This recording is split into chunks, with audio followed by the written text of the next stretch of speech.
Aksidenteng natagpuan ni Edwin sa isang sapa sa bayan ng Lopez sa Quezon ang isang misteryosong bato na iniisip niya baka itlog ng dinosaur.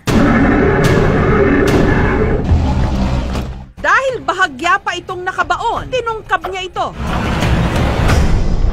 At doon na siya nagulat sa kanyang nakita.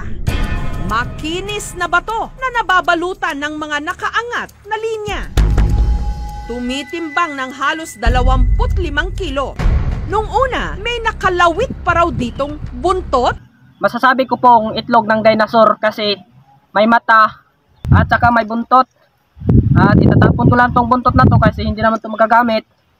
Ito, makita nyo itlog talaga to ng dinosaur.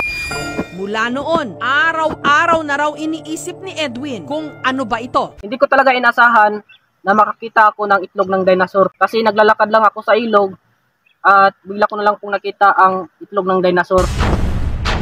Hindi raw madaling puntahan ang sapa kung saan nakita ni Edwin ang bato. Delikado raw. Ang dinosaur eggs na ibibenta sa mga museum at art collectors mula $400 to $1,500 kada piraso o 20 to 70,000 pesos.